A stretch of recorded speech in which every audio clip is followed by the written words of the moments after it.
Jangan peduli dengan cacian, perkataan orang di sekitar kita. Hai orang beriman, selamatkan dirimu dan keluargamu dari api neraka yang bahan bakarnya dari manusia dan batu. Dijaga oleh malaikat-malaikat yang kasar, keras, tidak pernah menolak apa yang Allah perintahkan dan selalu mengerjakan apa yang Allah titahkan. Gak ada waktu, kata ulama tafsir, maknanya tidak ada istirahatnya malaikat itu. Tidak ada capeknya. Selalu siap setiap saat untuk mengganggu, menghukum, menyakiti dan seterusnya.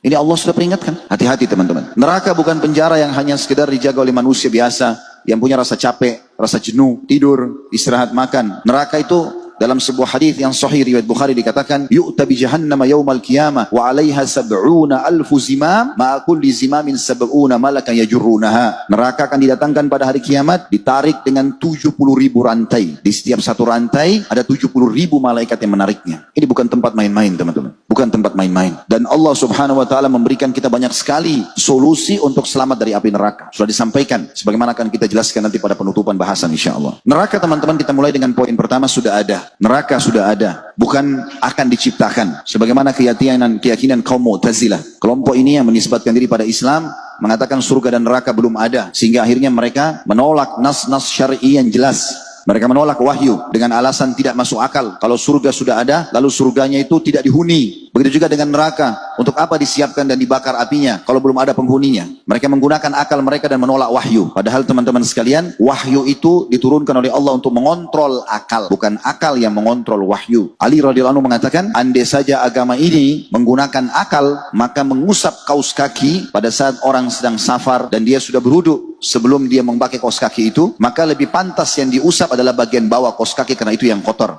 Tapi kita diperintahkan dalam agama mengusap bagian atas telapak kaki. Bukan dengan akal.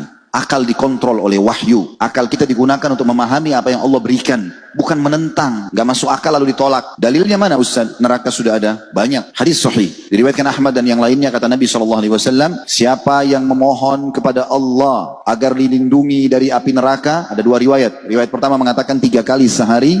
Riwayat kedua mengatakan 7 kali sehari. Maka neraka akan mengatakan pada saat itu langsung. Neraka merespon. Sambil mengatakan, ya Allah, hambamu fulan ini telah berlindung kepadamu dariku. Maka selamatkan ia dariku. Dan tidak ada seorang hamba pun yang memohon surga. Sehari 3 kali, riwayat lain 7 kali. Kecuali surga akan merespon secara langsung.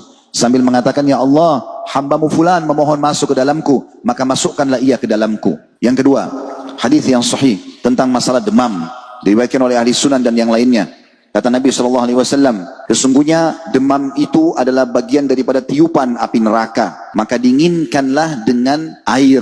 Kalau kita biasa katakan kompres dengan air. Itu hadis Nabi SAW. Ada hadis yang sahih juga yang lain, juga sama diriwayatkan oleh Al-Hakim dan ahli sunan. Bahwasanya Nabi SAW mengatakan kepada seorang sahabiat bernama Ummu Mu'ti, kalau saya tidak salah namanya ya. Tapi jelas riwayat ini sahih, yang kebetulan lagi demam.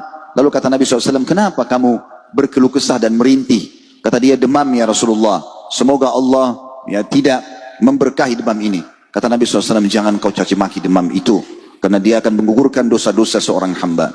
Berhubungan dengan hadis tadi sebelumnya, kalau dia tiupan api neraka. Juga dalam hadis yang lain, kata Nabi SAW, sesungguhnya dalam hadis Bukhari, neraka itu berkeluh kesah kepada Allah tentang sebagiannya membakar sebagian yang lain. Maka kata Nabi SAW, Allah pun mengizinkan neraka untuk bernafas 2 kali. Itulah yang kalian temukan di musim panas yang sangat dan di musim dingin yang sangat. Artinya kita bisa rasakan keberadaan neraka itu. Teman-teman sekalian, neraka adalah hal yang gaib. Makna gaib tidak terjangkau oleh panca indera kita sebagai manusia. Tetapi memang dalam kehidupan kita, Allah sudah perlihatkan kalau kita punya banyak hal gaib yang kita bisa rasakan tapi tidak kelihatan. Mungkin kalau kita saling melihat sekarang, ini bukan gaib bagi kita. Kita bisa melihat satu sama yang lain, kita bisa memiliki handphone, kita bisa membangun rumah, fisiknya kelihatan. Tapi ada juga yang tidak kelihatan, cuma bisa kita rasakan. Contoh misalnya perasaan-perasaan kita.